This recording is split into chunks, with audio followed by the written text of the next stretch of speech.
Good morning, everybody, and welcome to this Thursday's webinar. I'm Chloe Tetro. I'm the health coach with Ready Care, and for this morning, we're going to be looking at getting back on track after holidays. It's the time of year. It's the time of year for holidays.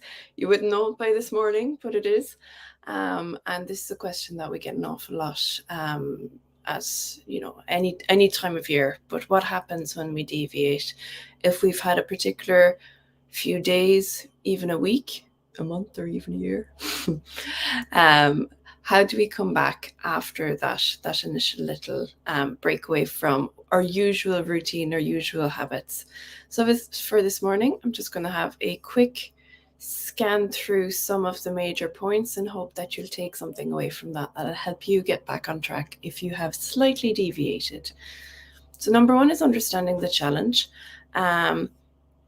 Understanding that the difficulty oftentimes with getting back on track is the loss of the novelty factor that you may have initially had when you began the journey in the first place. So when we start off habits, different ways of eating, different ways of behaving, what can oftentimes go in our favor with that is the novelty factor. It's a brand new activity. It's yummy for the brain to hold on to. But when we have a slight deviation and go back, one of the difficulties involved in the challenge of going back into specific habits is that it's not a new activity, it's not a new set of behaviors, it's something that we've already experienced, and therefore we've lost some of the engagement we could have initially had with the activity while it was novel. So it's something that happens to everybody, when we undertake a lifestyle and dietary change, it has to be sustainable long term, and with that comes the knowledge that things happen. Events come up, and thank God they do. Our lives would be very boring, but festivities can bring with it, a level of indulgences, and you might find yourself kind of thinking, how do I get back into the rhythm of things prior to that? It's essential that the approach of this phase is really kind of circled with self-compassion and the practical strategies that I'll give you some of today.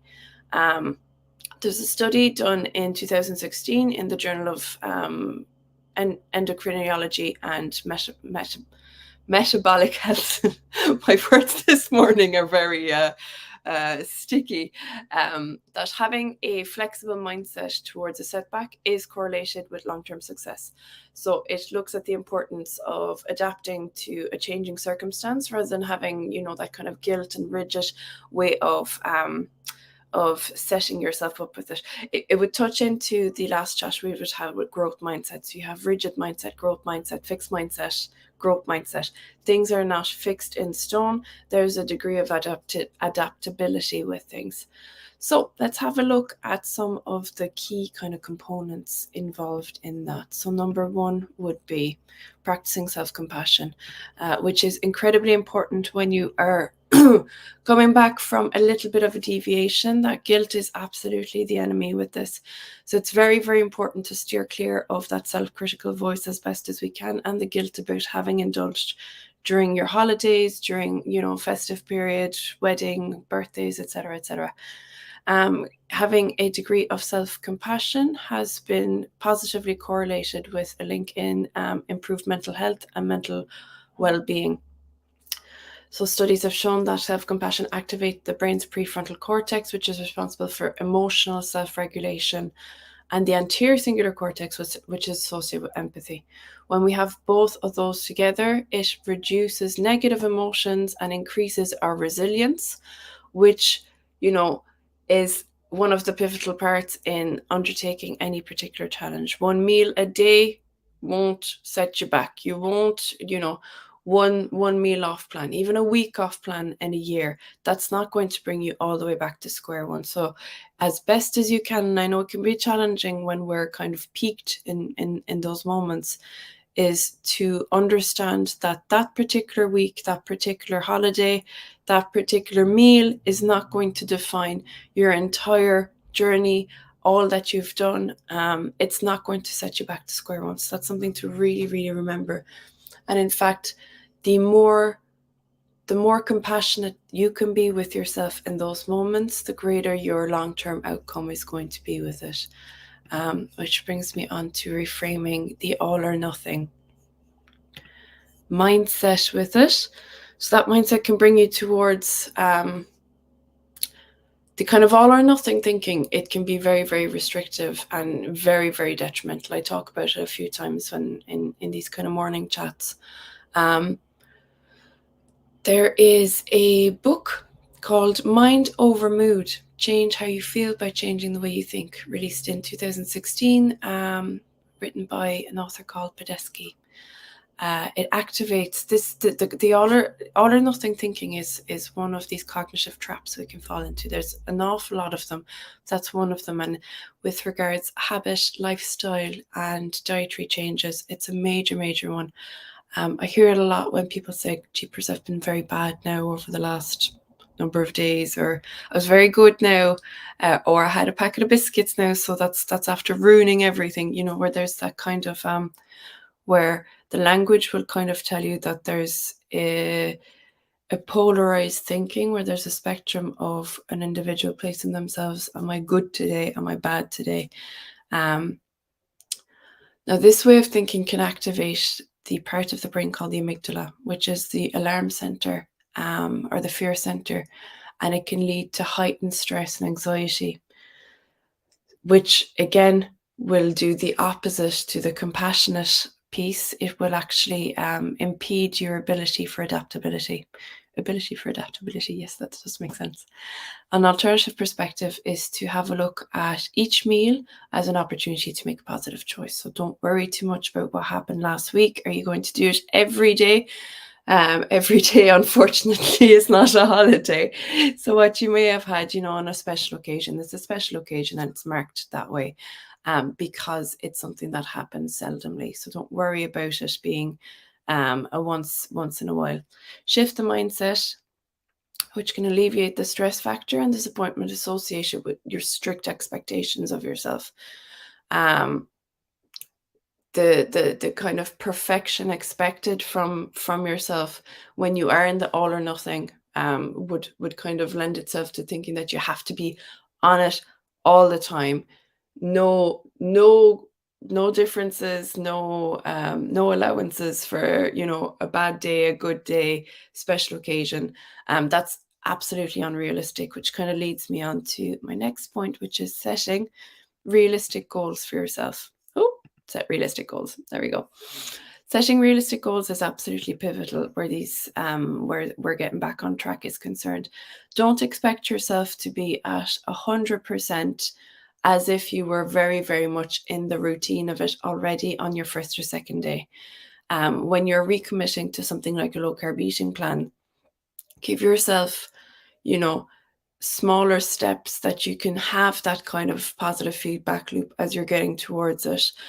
Set yourself realistic steps, like giving yourself the 10 minutes to plan out what you're having that week, doing the shopping. Set yourself, my first day, my second day could be a little bit trickier because my cravings might come back up, and that's all to be expected. It's all natural. And having that degree of self-compassion with yourself of, it can be a little bit trickier for the first day or two. So I'm going to be really kind to myself and just say, look, get through your meals, get through your shopping plan, get through your preparation, and, reward yourself in terms of even sitting down and saying, look, I did a great job now. I'm back on track, and that's as much as I can expect myself for today. Now, that kind of brings me on to the little one that flashed up. So reconnecting with the source material. If you have gone off plan ever so slightly, and look, it happens, don't worry about it. What I would suggest to do is go back to the source material, go back to the basics, even if you think that you know it, even that if you think that you have all of it up here. It can be a really, really good motivational factor for you to actually just take out some of the information, listen back on some podcasts, listen back on some videos that you really enjoyed, that yourself were quite motivational for yourself. Bringing out the source material. What are the foods that I know I can have? What are the foods that are best avoided? give yourself a bit of a flooding of information of, okay, I'm back on things now. I know exactly what it is I can't have, what I choose to and choose not to have, things that are healthy for me, not healthy for me. And really give yourself a reconnection with the source material so that there's no ambiguity of what is it that you can and can't have, which will help you to rebuild towards healthy habits. Now, again, that's things like knowing what you can and can't have, setting yourself 10 minutes in the day as a little gift to yourself to say, these are the things that I'd like to have during the week. Understanding, as I said in the first part, the challenge with going off track and going back on track for some individuals, not all, is that the novelty factor can wear off. So when you're rebuilding healthy habits, bring in a little bit of novelty for yourself. If there are some go-to foods that you know you're a bit green in the gills of, give yourself a bit of reconnection with your recipes, with foods that you like, foods that excite you, and say, okay, are there things I can include in the week ahead that I am actually excited about eating, that I'm excited about making? And get yourself back into the swing of things where you actually look forward to the meal if you're particularly struggling with that. The positive reinforcement then is just giving yourself a pat on the back at the end of that day and say, look, I got through today. I'm doing absolutely amazingly. Whatever might have gone before is gone. And just think ahead, what can I do for the week that's coming that's going to get me from a 4 to a 5 out of 10 of me being satisfied with where I'm at? What's going to get me from a 5 to an 8? What are some of the little behaviors and habits that I know I'm well able to do and I enjoy doing that are going to get me back into the routine of feeling my best? Because essentially, the new behavior and habit is all about you feeling your best. It shouldn't be a punishment, or it shouldn't feel like a punishment for yourself. It should feel like a gift to yourself, insofar as these are foods I know that I don't have stomach difficulties with. My blood sugars become better. When my blood sugars are better, I feel better. I know that my medical markers are moving in the right direction. These are things that allow me to have a fuller grasp of my independence, my freedom, my ability to go out and have a walk or kick the ball around and have a good time. These are things that should be adding to your life, not taking away from it. And remember, overall, when getting back on track, especially if you're having a little bit of a struggle with things, remember why you went into it in the first place. Remember what's important about it for you. Remember what you're getting from it as opposed to losing from it. And each day that you go back on track, each day that you rekindle that new positive habit, it's all about progress, not perfection. Perfection is the enemy of progress, totally. We can often find ourselves stopping ourselves in our tracks because it's not going to be quote unquote perfect. That's some of that all or nothing thinking. The all or nothing thinking will stop us from doing things good enough. And good enough basically means that you've made leeway that particular day towards something that's important to you. Even if you may have not done, gone for your run, gone and done bulk buying, bulk shopping, looked up all the recipes and an hour's worth of studying. It does not matter. If you're moving towards the direction of where you want to go, that's one more day that you've moved in the direction where you want to go, as opposed to a day that you've left go by going, it's not going to be perfect today now, so I'll start tomorrow.